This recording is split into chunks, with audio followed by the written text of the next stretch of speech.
Bakit naman hindi? Kaibigan mo ko.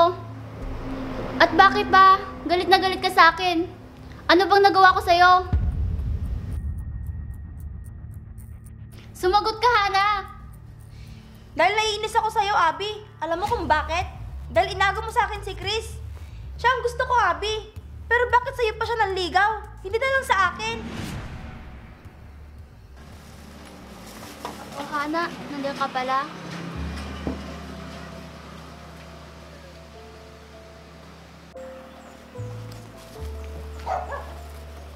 Hindi pwedeng malaman ni Abby kung bakit ko siya iniiwasan.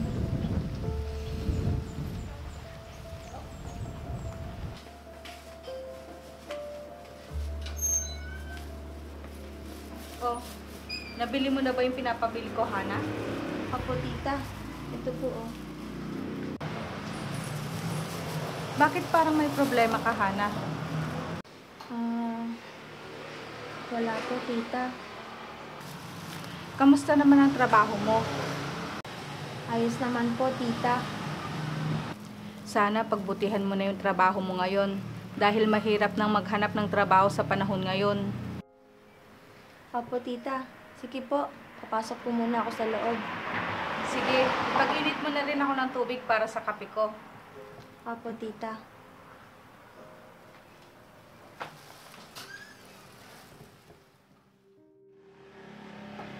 Ano kayang problema ni Hana? Parang iniiwasan niya ako. Abby, bakit pumupulong ka dyan? Wala ate. Saan ka ba galing? Kanina pa kita hinahanap dito sa bahay. Umalis ka ba? Opo ate, may binili lang po sa tindahan. Anong oras ba ang pasok mo ngayon? Mamayang alauna pa po ang pasok ko ate. Ganun ba?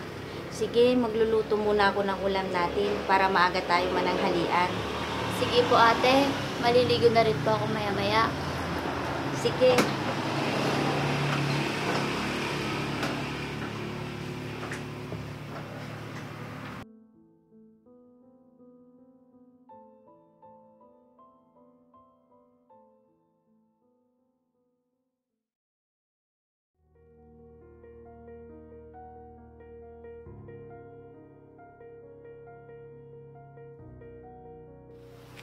Bakit kaya magkasama sila ni Jeff?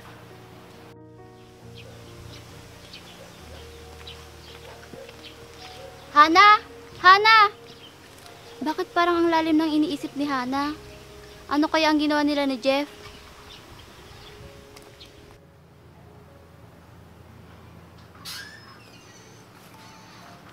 Oh, Hana. Saan ka galing? Tita,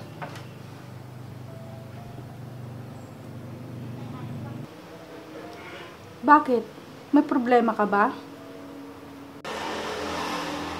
tita, pasensya na po kayo. Pasensya? Para saan? Tita, kasi po,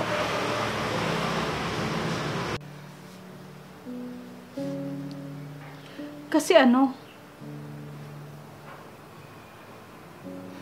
buntis po ako, tita. Ano? Ano ka ba naman, Hana? Tita, hindi ko po sinasadya. Paano mo nasabi na hindi mo sinasadya?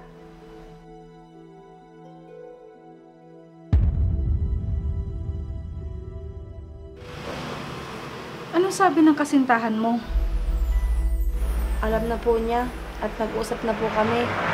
Kasi po, inaalala lang po kita. Nandyan na yan.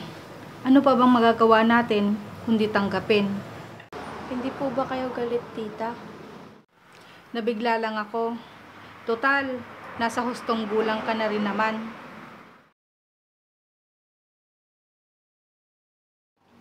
Ang hiling ko na sana responsable ang lalaki mapapangasawa mo.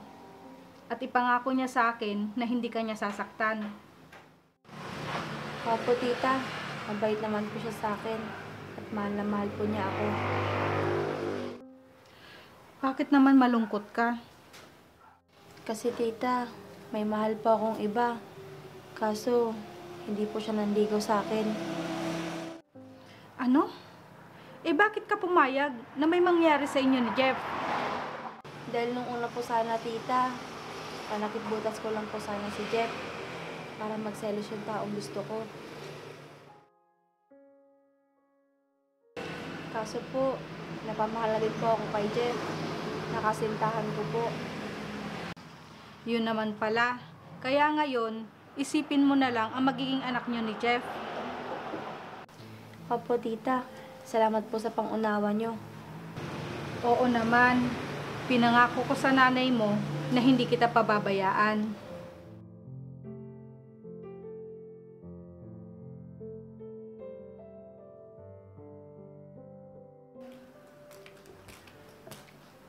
Hana? Hana? Oh, Abby, napadalaw ka. Kakamustahin ko lang po sana si Hana, tita. Halika, tuloy ka muna dito. Salamat po, tita.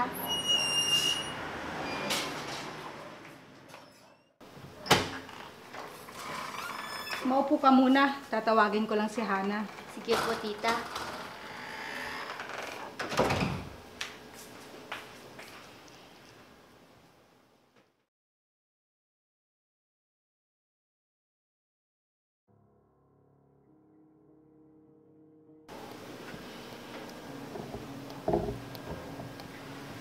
Hana, kamusta ka na?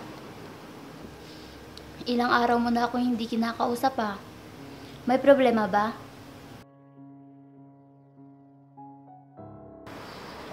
Bakit hindi mo sabihin sa akin? Baka makatulong ako.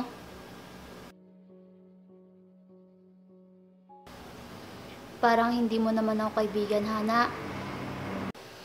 Sige, buntis ako at si Jeff ang ama. Ano? Bakit hindi mo sinabi sa akin na may relasyon na pala kayo ni Jeff? Bakit? Kailangan mo pa bang malaman? Bakit naman hindi? Kaibigan mo ako. At bakit ba galit na galit ka sa akin? Ano bang nagawa ko sa'yo?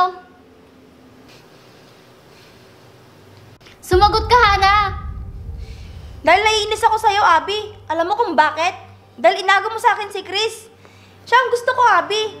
Pero bakit sa'yo pa siya nanligaw? Hindi na lang sa akin. Hindi ko naman gustong agawin siya. At hindi ko rin naman hawak ang puso niya, Hana. Mabuti na lang nandyan si Jeff. Pinakita niya sa akin na handa niya akong panagutan. Yun naman pala eh. Bakit ka pa nagagalit sa akin? Maswerte ka nga at responsable si Jeff. At handa ka niyang panagutan. At yung dinadala mo. Eh yun si Chris. Hindi naman seryoso yun sa buhay. Puro kayabangan lang ang alam.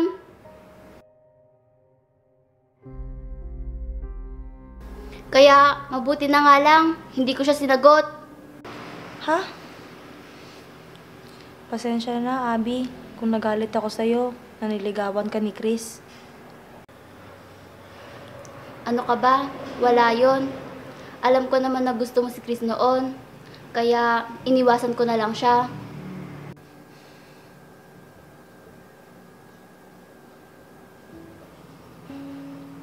Ayokong masirang pagkakaibigan natin nang dahil lang sa lalaki. Hindi rin naman ako nagsisi na si Jeff ang magiging ama ng anak ko. Dahil may trabaho at mabait pa. Mukha namang masaya ka kay Jeff. Basta, paglabas ng baby mo, ako ang ninang ha. Oo naman. Ngayon pang napatunayan mo na mas mahalaga sa'yo ang pagkakaibigan natin.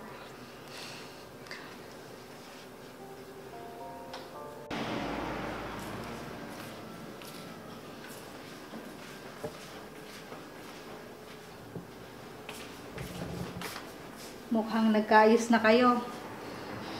Opo, tita. Tama yan. Pahalagahan nyo ang pagkakaibigan ninyo.